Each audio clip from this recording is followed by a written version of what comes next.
জানি না কতগুলো টিকবে। তবে এই বিষয় নিয়ে আমি একটু কথা বলবো, মুকুল টিকা না টিকার ব্যাপার নিয়ে গুরুত্বপূর্ণ কিছু কথা বলবো, যেটা ভিডিওর এখন যেহেতু প্রচণ্ড রোদ উঠে দুপুরবেলা, এবং যদি জিও ব্যাগে থাকে আপনার গাছ তাহলে অবশ্যই সাবধান।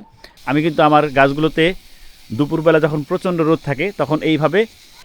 সুপ্রিয় দর্শক মণ্ডলী, এই মুহূর্তে আমি আমার ছাদ বাগানে আছি এবং দেখতে পাচ্ছেন যে আমার ছাদের একটা বড় অংশ জুড়ে কিন্তু বিভিন্ন জাতের আম গাছের কিন্তু মুকুল আসছে।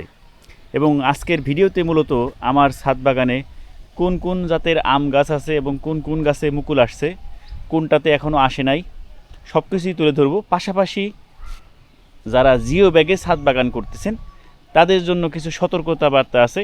অবশ্যই ভিডিওটা মনোযোগ দিয়ে শুরু থেকে শেষ পর্যন্ত দেখুন। আপনারা জানেন যে আমি ছাদ বাগান বিষয়ক ভিডিও তৈরি করে থাকি। এই মুহূর্তে আপনারা দেখতেছেন হারুন ব্লগ বিডি। তো চলুন আজকের ব্লগটা শুরু করা যাক। প্রিয় দর্শক মণ্ডলী, আপনাদেরকে প্রথমে আমি আমার ছাদ বাগানে কোন কোন জাতের আম গাছে মুকুল আসছে সেটা আগে দেখাবো। পরবর্তীতে এই সময়ে যে মুকুলগুলো আছে এগুলোর জন্য আমরা কি করতে পারি সেটা নিয়ে একটা কথা বলবো।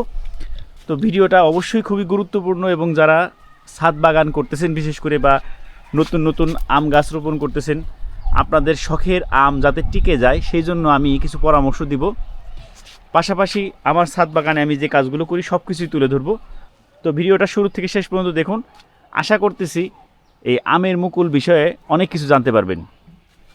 যেহেতু আমি ছাদ বাগানে গত 3 বছর ধরে এই আমের চাষ করতেছি এবং আলহামদুলিল্লাহ আমি কিন্তু প্রতি বছরই কম বেশি ভালোই ফলন পাই। তো আগে আপনাদেরকে আমি আমার ছাদ বাগানে যে আম গাছগুলো আছে সেটার পরিচয় করে দেই। প্রথমেই হচ্ছে যে আম গাছটা আপনারা দেখতে পাচ্ছেন, এটা হচ্ছে কিং অফ চাকাপাত বা কালারফুল আমের রাজা বলা হয়।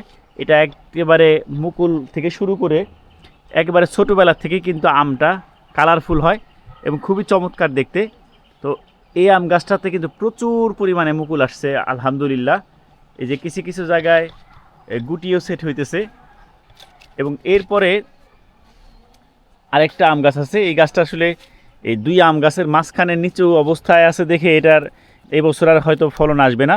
এটা হচ্ছে একটা আম্রপালি আম গাছ, এবং এর পাশেও দেখতেছেন আম্রপালি আম। আম্রপালি আম গাছের মুকুল সবসময় একটু পরে আসে, এটাতে কেবল মুকুল বের হইতেছে, এই দেখতে পাচ্ছেন। আর এইটাতে কিন্তু অলরেডি মুকুল বের হয়ে ফুল ফুটে গেছে এবং দানা কিছু কিছুটাতে যে দেখেন দানা কিন্তু বাঁধা শুরু হয়ে গেছে, যে গুটি বাঁধতেছে আস্তে আস্তে। তো তারপরেই হচ্ছে যে আম গাছটা, এটা হচ্ছে একটা কাটিমন আম গাছ। তবে এই গাছটার বয়স 2 বছরের মতো হবে এবং এই গাছটাতেও কিন্তু প্রচুর পরিমাণে মুকুল আসছে আপনারা দেখতে পাচ্ছেন।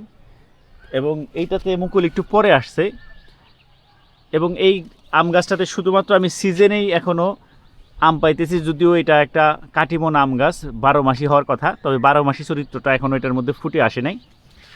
তবে আরেকটা আম গাছ দেখাইতেছে আপনাদেরকে, এই যে এইখানে যেটা দেখতেছেন জিও ব্যাগে আছে 15 গ্যালনের, এটা হচ্ছে একটা 12 মাসি কাটিমন আম গাছ। এবং এই গাছটাতে কিন্তু মাশাআল্লাহ বছরে কমপক্ষে 2 বার আমি ফলন পাই এবং আমটাও খেতে অনেক মিষ্টি, এবং এটা তার 12 মাসি চরিত্র কিন্তু অলরেডি ফুটিয়ে তুলছে। এবং এটাতে কিন্তু আমের গুটি বাঁধা শুরু হয়েছে, এই যে কিছু কিছু জায়গায় গুটি বাঁধা শুরু হয়ে গেছে।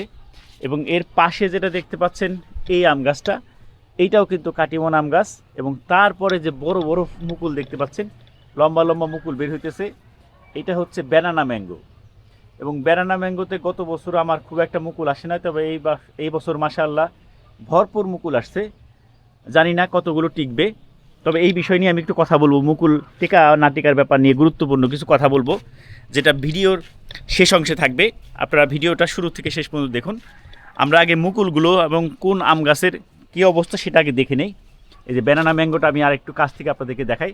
এটার কিন্তু মুকুলটা এখনও ফুটে নাই, পুরা মুকুলটা বের হয়ে গেছে এবং আস্তে আস্তে ফুটবে। এবং এর পাশেই হচ্ছে এটা হলো বাড়ি 11 আম গাছ।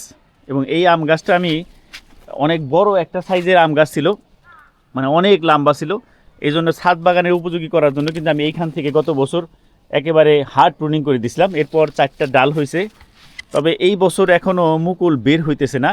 কিন্তু যেহেতু এটা 12 মাসি আম, দেখা যাক পরবর্তীতে হয়তো বের হবে। কিন্তু এই বছর এখনও পর্যন্ত কোনো মুকুলের সম্ভাবনা দেখতেছি না। তবে এইখানে মনে হইতেছে পাতা বের হওয়ার সম্ভাবনা আছে। তো দেখা যাক কি হয়, পরবর্তীতে এটার আপডেট জানা যাবে।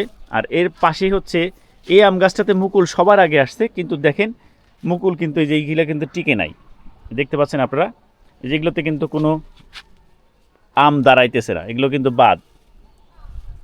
তবে এটা সবার আগে মুকুল আসলেও এই দিকে কিছু এই যে গুটি হইতেছে, এই দেখেন গুটির মতো হইতেছে, আর এই যে এই পাশেও কিছু গুটি দাঁড়াইতেছে, ওই যে ওই পাশে নতুন করে ফুল আসছে। তো এটা হচ্ছে 7 গ্যালনের জিও ব্যাগে আছে এবং এটা পৃথিবীর অন্যতম মিষ্টি একটা আম, ন্যাম ডকমাই আম। এবং আমি গত বছর 2টা না 3টা আম ছিল মাত্র, খাইছি এবং যথেষ্ট মিষ্টি ছিল। তো এখন এইটা দিয়ে একটু কথা বলি। সাধারণত ছাদ বাগানের ক্ষেত্রে সব মুকুল থেকে কিন্তু মানে গুটি দাঁড়াবে না, এটাতে একেবারে অনেক আগে মুকুল আসছিল এবং তখন অতিরিক্ত বেশি কুয়াশা ছিল, অনেক রকম ট্রিটমেন্ট করার পরেও কিন্তু এই দেখেন এখানে কিন্তু একটা গুটিও দেখতেছি না, অর্থাৎ এইগুলো কিন্তু বাদ একবারেই। কিন্তু পরবর্তীতে শেষের দিকে যখন মুকুল আসছে, যে এখানে কিন্তু অনেক গুটি দাঁড়াইতেছে, এই যে এগুলো আগে আসছিল, পরে যেগুলো আসছে সেখান থেকে কিন্তু যে গুটি দাঁড়াইতেছে। তো এইখানে একটা জিনিস মাথায় রাখবেন, আমে কিন্তু প্রচুর মুকুল আসবে, এইটাই স্বাভাবিক। তবে এইখান থেকে 1%ও কিন্তু অনেক সময় মুকুল টিকবে না, এটাই স্বাভাবিক। এবং মুকুলের সবসময় মনে রাখবেন এই যে মাথার দিকের এইখানকার মুকুলগুলোই বেশি টিকে যায় এবং অন্য মুকুলগুলো সাধারণত টিকে না। এবং এই যে এখন যেহেতু এখানে দেখতেছেন, এটা দিয়ে উদাহরণ দেই, এই যেরকম যখন ফুল ফুটে গেছে বা কিছু কিছু ফুটবে ভাব, এই সময় কিন্তু কোনো কিছু স্প্রে করা যাবে না। শুধুমাত্র এখন যেহেতু প্রচুর রোদ আছে, এই রোদের কারণে আমরা যেটা করতে পারি, দুপুরের সময় আমরা এইসব মুকুলে পানি স্প্রে করতে পারি। পানি স্প্রে করলে দেখবেন আপনার গুটির হারটা অনেক বেশি হবে এবং বেশি বেশি গুটি ধরবে বা আমের মুকুল থেকে বেশি বেশি গুটি দাঁড়াবে, এই বিষয়টা মাথায় রাখবেন। এখন যেহেতু প্রচণ্ড রোদ উঠে দুপুরবেলা, এবং যদি জিও ব্যাগে থাকে আপনার গাছ, তাহলে অবশ্যই সাবধান। আমার ছাদ বাগানের গাছের কিন্তু মুকুল ক্ষতিগ্রস্ত হয়েছে এইভাবেই। দেখা গেছে আমি ব্যস্ততার কারণে অনেক সময় পানি দিতে পারি নাই। তো জিও ব্যাগে গাছ থাকলে কিন্তু জিও ব্যাগে পানি সে ধরে রাখতে পারে না, এই জন্য অবশ্যই চেষ্টা করবেন সকাল বিকাল গাছের গোড়া খেয়াল করার জন্য। গাছের মাটি শুকিয়ে গেলে অবশ্যই পানি দিতে হবে, কারণ পানি না দিলে এই মুকুল দেখবেন শুকিয়ে যাবে এবং আপনার এখান থেকে কিন্তু ফল দাঁড়াবে না। তো বন্ধুরা, যদি দেখেন যে আমের মুকুলগুলো শুকিয়ে যাওয়ার সম্ভাবনা আছে এবং প্রচণ্ড রোদ থাকে, তাহলে এরকম একটা স্প্রে বোতল নেবেন এবং এর মধ্যে শুধুমাত্র ফ্রেশ পানি নেবেন এবং এরপর এই যে এইভাবে স্প্রে করে দিবেন, এই যে এইভাবে স্প্রে করে দিবেন। আমি কিন্তু আমার গাছগুলোতে দুপুরবেলা যখন প্রচণ্ড রোদ থাকে তখন এইভাবে পানি স্প্রে করে দিই। পানি স্প্রে করে দিবেন, তাহলে দেখবেন মুকুলগুলো ভালো থাকবে। এবং সুযোগ থাকলে প্রতিদিনই একবার করে পানি স্প্রে করে দিবেন প্রচণ্ড রোদ যখন থাকবে। রোদ না থাকলে এটা করার দরকার নাই, কিন্তু রোদ থাকলে এরকম পানি স্প্রে করে দিলে দেখবেন যে মুকুল থেকে গুটি দাঁড়ানোর হারটা একটু বেড়ে যাবে। যেমন আপনাদেরকে একটা জিনিস দেখাই, গতকালকেই আমি খেয়াল করলাম আমার এই গাছের কিন্তু মুকুল কালকে একেবারে মরা অবস্থা হয়ে গেছিলো। এই দেখেন কিছু কিছু মুকুল নষ্ট হয়ে গেছে। এটার কারণ হইতেছে গাছের গোড়া হচ্ছে জিও ব্যাগ থাকার কারণে শুকিয়ে যায়, ঠিক মতো পানি দিতে না পারলেই এই সমস্যাটা হবে। এবং এই যে এরকম অবস্থায় থাকলে কিন্তু তখন আপনারা যদি ফাঙ্গিসাইড স্প্রে করে থাকেন এবং একটা কীটনাশক স্প্রে করে থাকেন, তাহলে দেখবেন তুলনামূলকভাবে মুকুল থেকে দানা বাঁধার হারটা বেশি থাকবে। কিন্তু যদি আপনারা এই সময় বা যখন মুকুল বের হবে ভাব, আমি এর আগে ভিডিওতেও বলছিলাম, তখন যদি আপনারা কোনো ট্রিটমেন্ট না দিয়ে থাকেন গাছকে, তাহলে কিন্তু মুকুলের দাঁড়ানোর হারটা অনেকটাই কমে যাবে। এছাড়া আরেকটা বিষয় মাথায় রাখতে হবে, সেটা হচ্ছে আবহাওয়ার উপরে কিন্তু অনেক কিছু নির্ভর করে, কারণ আল্লাহ পাকের হাতে এটার কন্ট্রোল, কারণ এটা মানুষ কিন্তু চাইলে কিছু করতে পারবে না, আমরা চেষ্টা করতে পারি। তো এইবার কিন্তু যাদের মুকুলটা একটু বেশি আগে আসছে, কুয়াশা এবং ঠান্ডার কারণে কিন্তু অনেকের মুকুল ক্ষতিগ্রস্ত হয়েছে। তো সেখান থেকেও অনেকের মুকুল থেকে হয়তো গুটি বাঁধবে না। তবে একটা জিনিস মাথায় রাখবেন, আমি এই যে এইসব গাছ থেকেও আপনাদেরকে যে উদাহরণ হিসেবে দেখাই দিই, এই দেখেন এখানেও কিন্তু এই যে মুকুল মাথার দিকে যেগুলো থাকে, এইখান থেকে কিন্তু দানা বাঁধার হারটা বেশি থাকে, সবসময় এটা মাথায় রাখবেন। এই যে দেখেন এখানেও কিন্তু দানা বাঁধতেছে এই দিকের, এই গোড়ার দিকের থেকে দেখবেন যে বেশিরভাগ মুকুলই টিকবে না। আমরা পরবর্তী আম গাছের পরিচয়ের দিকে যাই। আমার ছাদ বাগানের আরেকটা আম গাছ আপনাদেরকে দেখাই, এটা হচ্ছে ব্রুনাই কিং আম। এই গাছটা নিয়ে আমি খুবই এক্সাইটেড এই বছর, দেখা যাক, আপনারা দোয়া করবেন। এটা পৃথিবীর অন্যতম বড় একটা আম এবং একটা আম নাকি 2 থেকে 3 কেজি পর্যন্ত হয়। দেখা যাক, আমার ছাদ বাগানে এই বছরই প্রথম মুকুল আসছে এবং গাছে ভরপুর মুকুল আছে এবং এটাতে আমি ফাঙ্গিসাইড স্প্রে করে দিয়েছি, যেহেতু এখনও মুকুলটা ফুটে নাই। তো দেখা যাক কেমন হয়, পরবর্তীতে ইনশাআল্লাহ আপনাদেরকে দেখাবো। পাশাপাশি এইখানে সর্বশেষ যে আম গাছটা দেখাবো, এটা হচ্ছে রেড পালমার নামে আমি সংগ্রহ করছি এবং এটারও আম দেখতে যথেষ্ট সুন্দর এবং এটাতেও গত বছর কয়েকটা আম খাওয়া হয়েছিল, দেখা যাক এই বছর কেমন আম টিকে। এবং এই গাছেও কিন্তু মুকুল একটু দেরিতে আসতেছে, এবং এটাতেও ফাঙ্গিসাইড স্প্রে করে দেওয়া হয়েছে। আবার এক সপ্তাহ পরে এই ফুলটা ফোটার আগে, অর্থাৎ মুকুলটা ফোটার আগে আবার স্প্রে করে দিব।